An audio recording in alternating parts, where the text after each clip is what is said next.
What is up, you awesome Joe heads? And today we're going to be doing an introduction to a new series that I will be doing on PC. Uh, this series will get better eventually when I get like an actual camera, like desktop camera, like you know, you know what I mean. Webcam. That's what I'm talking about. All right. So anyway, yeah, that's this series is going to be called Album Review, and I believe I can do this better than Fantano can. Because I believe I have better taste in music than him, and I believe I know what I'm talking about. I believe I'm cultured when it comes to music. Uh, I'm on I'm like that cultured side of the internet. You know, I feel like I know what I'm talking about when it comes to music. Hopefully, I don't want to get any hateful comments, guys. Please. All right. So, yeah, here's what we're gonna do. We're gonna rank. We're gonna rank every single Kendrick Lamar album. He has 1, 2, 3, 4, 5. Not plus 5. More like 1, 2, 3 afterwards. So that's about 8. Now I don't know if I count Black Panther really as an album by him, because it was like he was in the album, but like there was also a bunch of other songs that he didn't even do, that he wasn't even credited on. I'm trying to let's not do that. Credited on. I cannot freaking pronounce. So we're gonna get a difficult one out of the way first, and I feel like this is the most underrated album, just because of the fact that not too many artists have the balls to just release an album that's not really mixed well, like this album right here. It's the one I'm talking about. And, you know, it's not really mixed well, and it's just untitled, and it's, you know, not mastered, so to speak.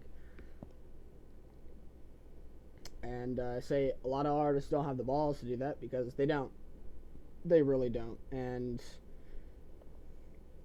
every single untitled track has like its own unique value to do it, and I would like to see him do another track like nowadays, considering he's more experienced and experimental with music. Um, I'm gonna go for this album. Uh, an 8. Even though it's not mixed well, it still has a lot of um, musicality to it. Like the tracks are still um, some of the tracks on there are still great, and even though it's not mixed like or mastered as well, he's got, you know, what am I looking for?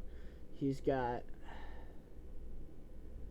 the sort of like like what I said. The track has value to it, but not. What am I looking for? Um. Yeah, but I just feel like there are tracks in there that are still like gold and could have been released. Um. And there it is. He still shows versatility in this album, even though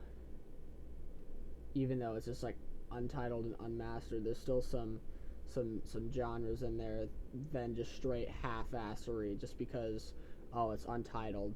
He still puts effort into picking out tracks that fit how he is as an artist. Okay, next one we're gonna go with Section 80.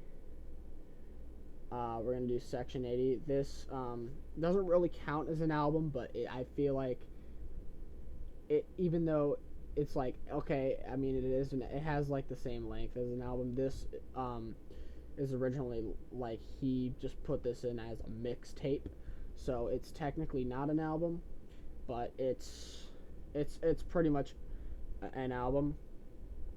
And this is honestly, it's this is more loved than the Untitled Unmastered album that he's done, but you know, I feel like um, Section 80 is actually a pretty good album or mixtape, and you know,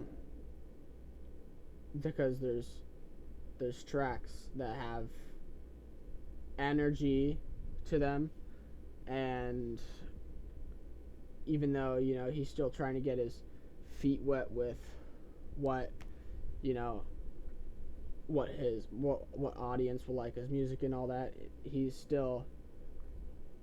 had great beat choice in in some songs of this album, and the energy he was conveying with most songs was pretty great. Like, my favorite track is Rigor Mortis. Yeah, so I say it also gets an 8, but it's like it ranks higher than Untitled Unmastered.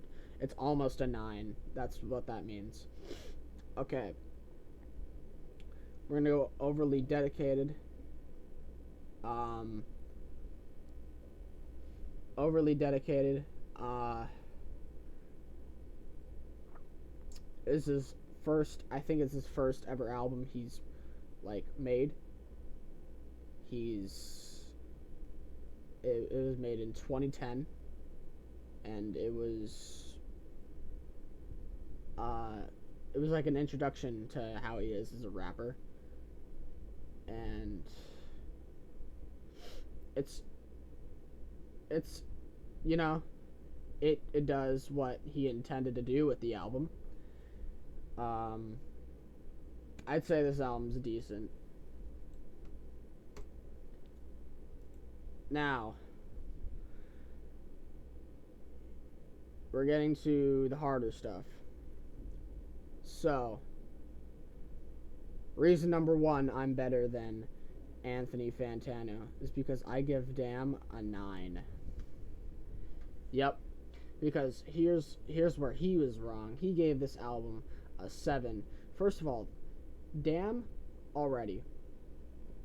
Damn just has some beautiful pieces of music in it, and it's like it's well crafted. It tells a story, and it won a frickin' Pulitzer Prize. So it can't be a 7. It won a Pulitzer Prize, so it has to be like a 9 regardless. It has to be, a great album anyway, regardless of what you think. And it has conscious songs. It has bangers. It has hype songs. And it tells a story. Just a great album. Black Panther album. I'm gonna give this like an 8. Rank it higher than Untitled Unmastered. Good Kid, Mad City. T-Pab and Mr. Morale left. Okay, so Good Kid, Mad City. I'm going to give it a higher score than Damn. Just by a little bit. Great storytelling album. I mean, these storytell in two completely different ways, but this is like way better storytelling than this, in my opinion. But this is still great storytelling. This is amazing storytelling. See the different in adjectives right there. And this has it just talks about how Compton was for him, I'm pretty sure. But yeah, that's what it is. And it's like, this is honestly, in my eyes, this album right here, Good Kid, Mad City, it's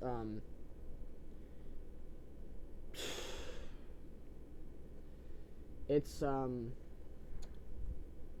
of having struggle with finding words right now.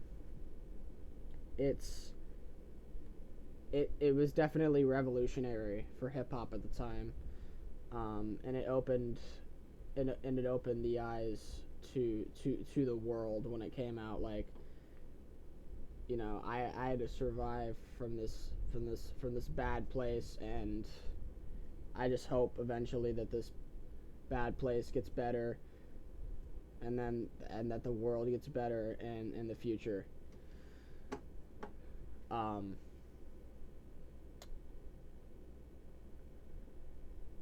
like, because I'm not even gonna lie, Compton is not the greatest place to live, and that's what this whole album pretty much sums up. Um, and then we are now getting into the two hardest slots.